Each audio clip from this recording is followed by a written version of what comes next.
Right, on a different subject.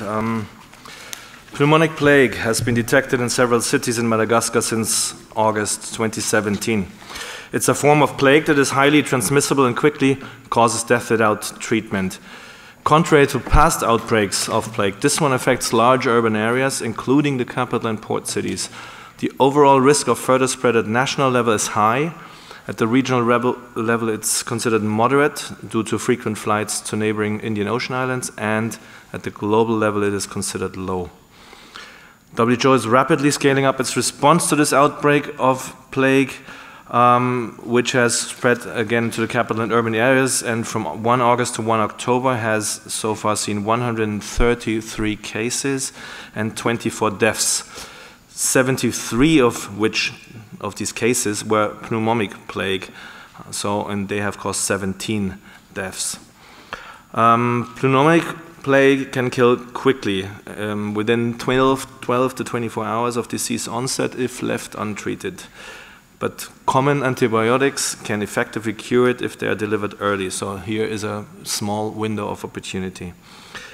Most people will recover if they are treated in time. Because this window is short, people with respiratory symptoms who are in an affected area or who suspect that they have been exposed or have been in contact should go to the health center immediately for treatment. In Madagascar, this treatment is being provided for free. WHO is concerned that this plague could spread further because it is already present in several cities, and it is only the start of the epidemic season, which usually runs from September to April.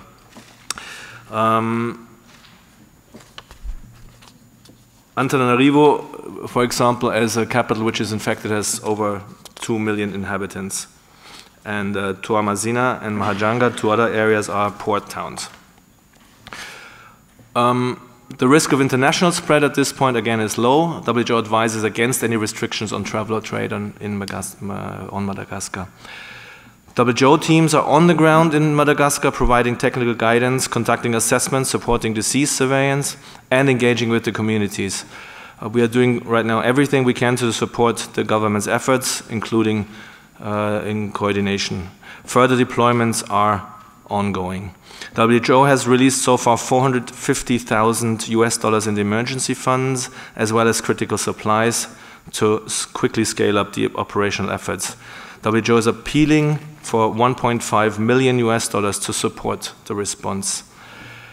Just to remind you, plague is endemic to Madagascar, where around 400 cases of plague are reported annually, although these are mainly bubonic cases, which are less severe. Contrary to past outbreaks, this one is affecting the larger urban areas and the port cities, which increases the risk of person-to-person transmission.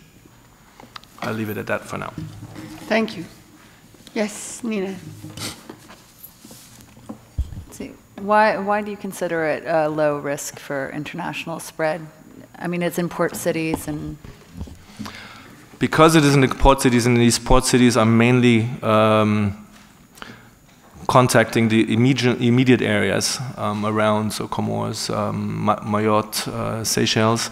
That's why the regional risk level is considered moderate. But any large international travel is not considered as a big risk at this point, so it's a low risk. Other questions? Yes, Lisa? Not on bubonic plague, if there are no more, or pneumonic. Is it for WHO? Yeah. Yeah, go ahead. Okay. Oh, thank you. I want to go back to Bangladesh, please, and cholera.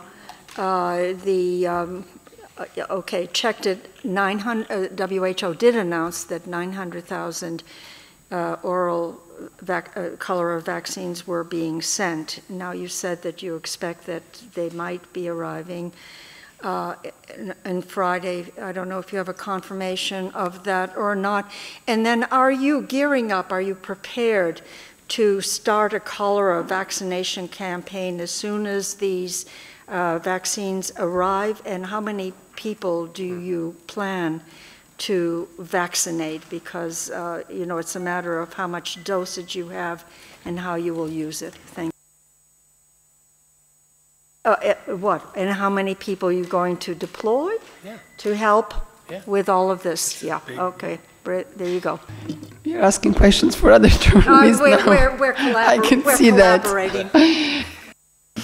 So we're unfortunately waiting for updates on the latest, but as you rightfully said, so on last Friday, on 29 September, we released a press release, a joint one, mentioning that 900,000 vaccines are en route to Cox's Bazar to prevent the further cholera spread. Just again to state, we're lacking an update right now or confirmation when they will arrive, although we heard they should be arriving by Friday.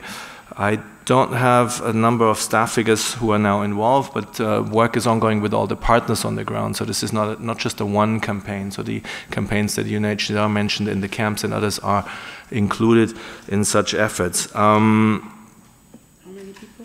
Yeah, I mean, typically 900,000 doses, if you go for two doses, would work for 450,000 people. But that's just a mathematical count. But you do plan to start off pretty quickly once you get there? The vaccines there? I don't have immediate information now here on the implementation plan. I would need to get back to you on this. Yeah, please do so. You had an announcement, and then we go to ILO. Yeah. Yes. Oh, Agnès, aussi pour Christian. Oui, c'est un suivi par rapport à ce qu'a dit la question sur le choléra. Comme l'OMS préconise l'utilisation d'une dose en cas d'urgence, du coup, c'est pas forcément pour 450 000. Donc ce serait bien de vérifier. I fully agree with you. Let me get back and send after this briefing the details of the implementation. Yeah. Okay. The announcement, Christian.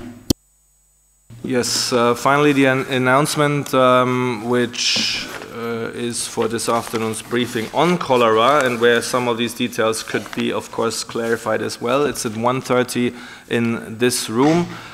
It's launch of the strategy Ending Cholera, a global roadmap to 2030. It's today here at in 1:30 in press room 3, and we have a good range of high-level speakers. So it would be Dr. Peter Salama, Director of the World Health Emergencies, Dr. Julie Hall, Chief of Staff and Special Advisor for Health of IFRC. We'll have Seth Berkley from Gavi, Tim Wainwright from WaterAid, and Benoit Miribel from Fondation Mérieux. So a lot of high-level guests, 1:30 here, who certainly could also field a lot of your questions you had just now.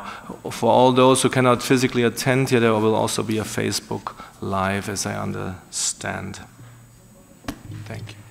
Merci beaucoup, Christian. Thank you very much. Hans. Yes. I would like to know whether your agency, I know Myanmar wasn't recognizing these people as citizens. So has there anything legally changed in your view? Que l'ONU sorte. The priority is to bring back the refugees who have fled back. Et est-ce qu'ensuite vous avez aussi contacté